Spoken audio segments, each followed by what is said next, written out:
Ayan, paano niyo nga ba puwedeng simulan ang inyong fitness journey kahit na nasa bahay lang kayo?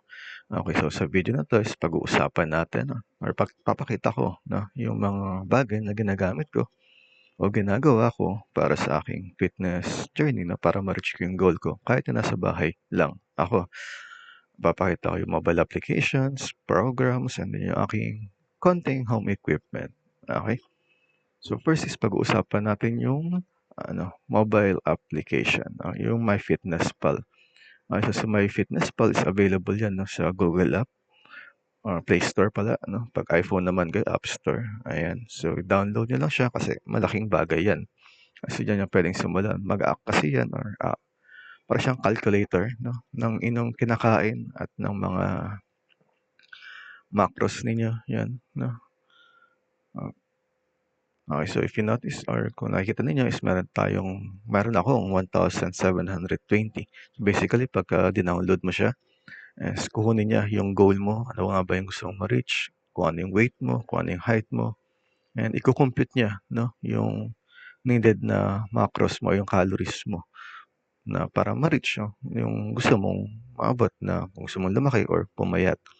So sa case ko is 1,720 'no, and then ayan, kung titignan niyo puwede niyo rin makita yung inyong weight loss, yung kung bumaba na ba yung timbang ninyo, i-update niyo lang. Sa case ko is nagsimula ako sa 176, ayan. Ayan, ayan puwede niyo rin tignan yung breakdowns ng calories ninyo, kung ilang proteins, ilang carbohydrates, yung mga macros basically na nilalaman nung calories niyo.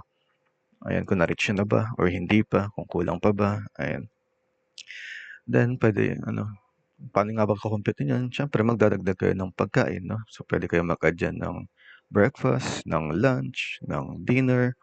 Basically ako hindi ako nagbe-breakfast 'no, dinner tsaka lunch tsaka snack lang ako. So i-add niyo na yung food niyo diyan and ayun, iko-compute niyo na kung okey na ba yung calorie intake ninyo. At the same time, ayan, puwedeng tignan yung mga nilalaman nung kinakain ninyo. So sa case niyan, ayan, Spanish style, pinakita niya kung ilan yung macros ninyo diyan, ilan yung macronutrients ni Spanish style sardines. So meron siyang mataas na protina, 33 grams. Okey po, so next is yung home equipment ko. Ito naman yung aking home equipment sa bahay. So konti lang 'yan 'no, ayan. Kasi sa bahay lang ako nagwo-workout, hindi ako or nag-e-exercise at hindi ako pumupunta sa gym, ayan, kasi nga walang budget. Same time medyo ayun, ilag ako sa maraming tao. Meron ako diyang push-up 'no, pang-push-up ko yung isa, meron akong isang set ng dumbbell, meron din akong tubig, yung tubig na yun is pang-warm up ko 'no, and then backpack. Yung backpack is para sa aking weighted push-up. So yan, dalawang isang set yan, okey.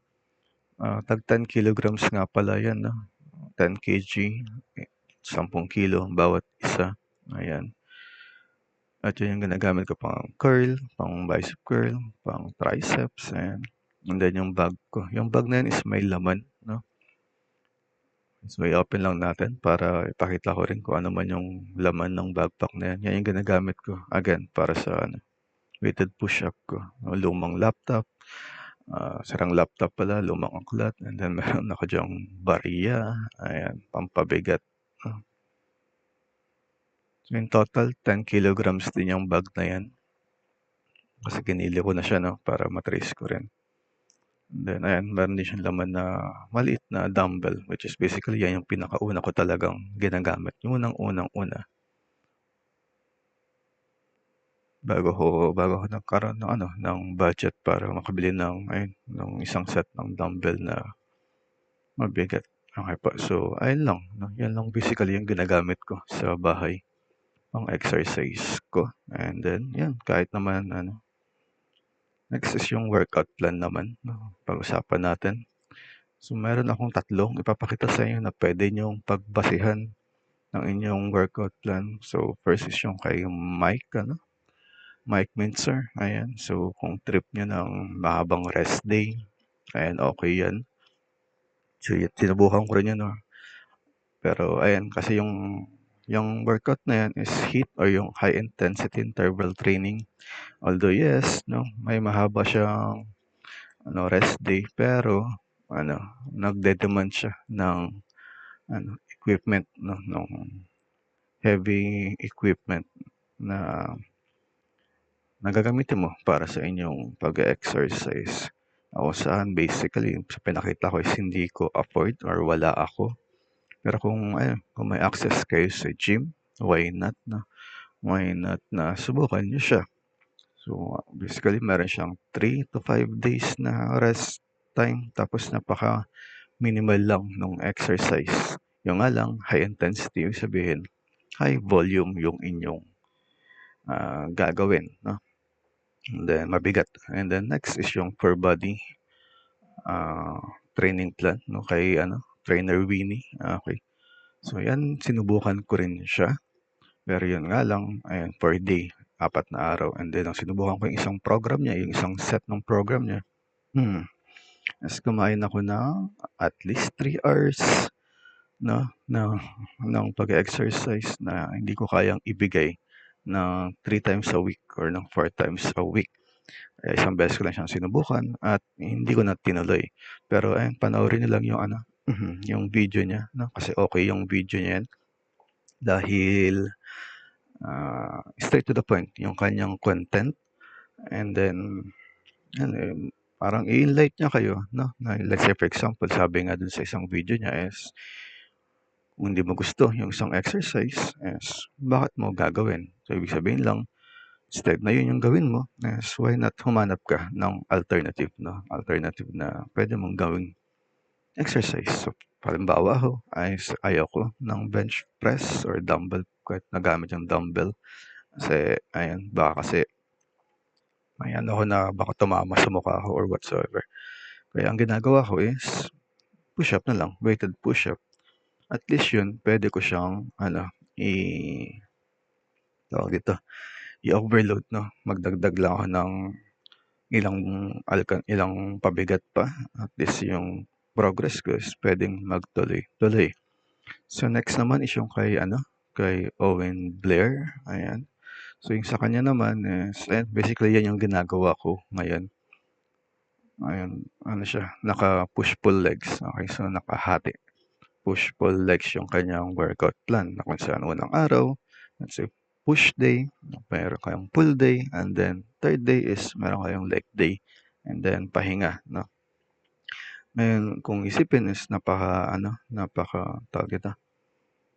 maraming araw yung i-consume na kukunin, pero yung oras naman. So sa oras ako nagbase. So ang pinakamatagal ko lang diyan is 1 oras, no, yung aking push day. Kasi yun yung pinaka exercise ko. Kasi may warm up pa ng push up, and then followed ng 2 push up. Ayan, 2 set, 2 variety pala ng push up. Kaya ayan, siya yung pinakamatagal ko. Then yung pinakamaikli ko naman diyan is yung 30 minutes, which is yung leg day, no? 30 minutes ko lang siya nakukuha kasi limited lang yung ginagawa kong exercise sa legs kasi medyo may yung tuhod ko, sumasakit yung tuhod ko.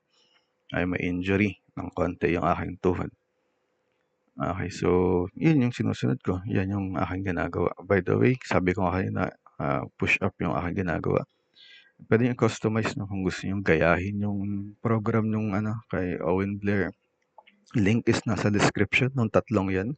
Yung kay Mike, yung kay Mike Mincer, and then yung kay Trainer Winnie, and kay Owen Blair. Ayan. So, sana is may natutunan kayo or sana nakatulong itong video na to. And I hope that you like and subscribe. Ayan. Thank you.